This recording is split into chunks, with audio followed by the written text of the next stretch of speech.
एक कितना सुंदर संवाद यहां पर लिखा हुआ है। देव उठनी एकादशी के दिन भगवान उठेंगे और देव उठनी एकादशी के दिन भगवान उठकर अपना कार्यभार भगवान शंकर जी से लेंगे। उससे पहले ऐसा नहीं है कि केवल देवउठनी एकादशी पर भगवान उठेंगे। आज जब आंवला नवमी का दिन आया और भगवान नारायण ने शयन करते करते अपनी करवट को थोड़ा सा बदला और बदलने के बाद भगवान की अर्ध निंद्रा हुई और नींद थोड़ी सी जागी और जागने पर लक्ष्मी जी उनके चरणों के पास में विराजी थी और विराजते से लक्ष्मी जी ने भगवान विष्णु जी से निवेदन करा, मेरे मन का एक संशय है, मैं आपसे कहना चाहती हूँ।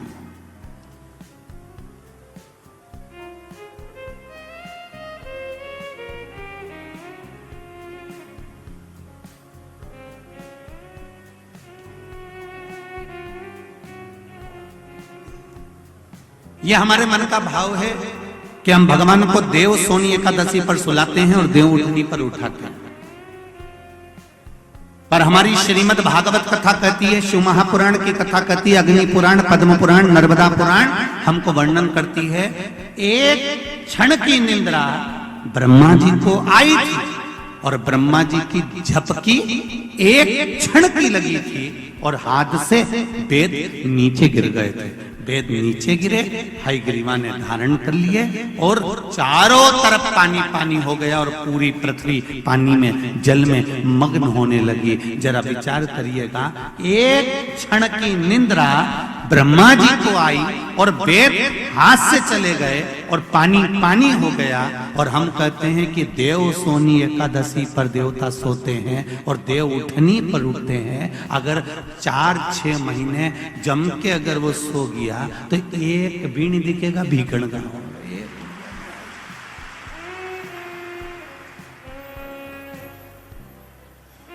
एक नहीं दिखने वाला। फिर तो लोग कहेंगे सियोर कहां गया और भीकण गांव कहां गया।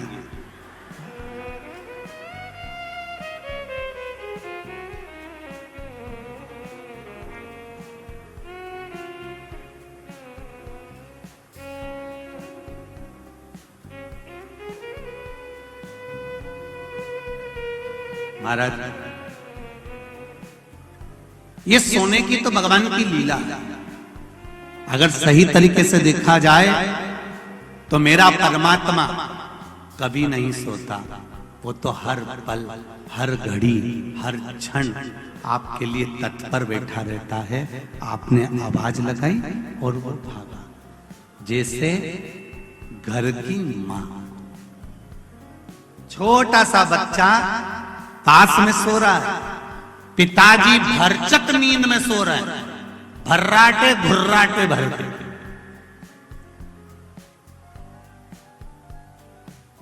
पिताजी को कोई मतलब नहीं, वो तो बस दुकान से आया ने, उन्हें पूरा दुकान की गिराकी करी ने, सटर मटर गिरा के आया ने, रोटी मोटी जीनी, 2-4 गप्पे मारे दोस्तों के साथ, घूम फिर के आया ने, पसरी गया, सोया।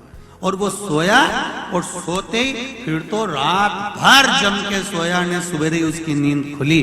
पर घर की जो माँ होती है, घर की जो माता होती है, जिसके पास में छोटा सा बच्चा सो रहा होता है, उस माँ की नींद कैसे होती है। बस बच्चा, कोई माँ का बच्चा अगर इंजेक्शन लगवा कर आया है, कोई सुई लगवा कर आया है, कोई टीका लगवा कर आया है, तो माँ गोदी में ही रात भर लेटे लेटे बैठे बैठे निकाल देती है, उसकी नींद नहीं हो पाती। फिर सुबह तैयार होकर अपने काम में लग जाती है, उसके चेहरे पर सल नहीं आता। यह माँ। और अगर कहीं का पुरुष हो ना तो 25 बार के बता दे, 2 दिन से मेरी नींद नहीं हुई, धनतेरस से दिवाली तक, अब सोऊंगा और मुझे बिल्कुल डिस्टर्ब मत करना, परेशान मत करना। और यही बात जगदम्बा के दे तो बोल दे, वो कह दे तुम तो दुकान पे बैठे रहे, एक ढिग, ये घर में ढिग लगाई है, चौक पूरा सफाई करी, तुम तो केवल दुकान पे बैठे थे। पर उससे पूछो, बेचारी है रानी बन के आई थी, मैंने नहीं बोला हो, मैं तो बोलू ही नहीं ऐसी बात।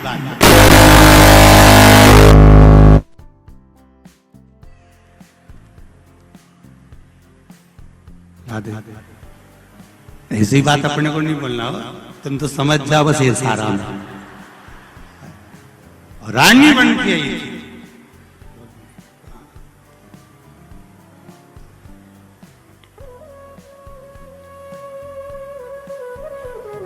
करवा चौथ पे कितनी सुंदर तैयार हुई थी, और धनतेरस के एक दिन पहले इसको देख लो, बस उतना में समझ जाओ।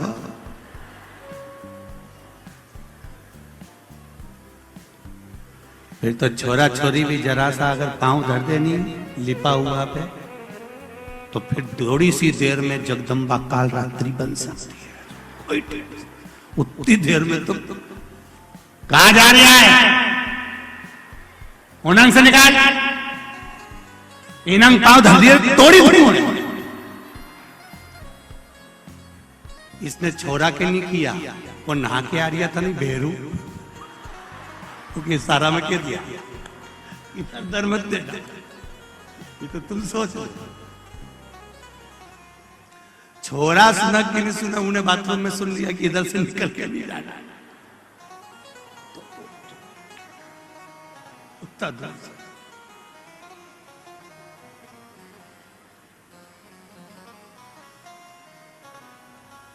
अब विचार करिएगा जरा कि कितना कितना भाव व्यक्त किया गया है, कितना आनंद का भाव सम्मुख में लाया गया।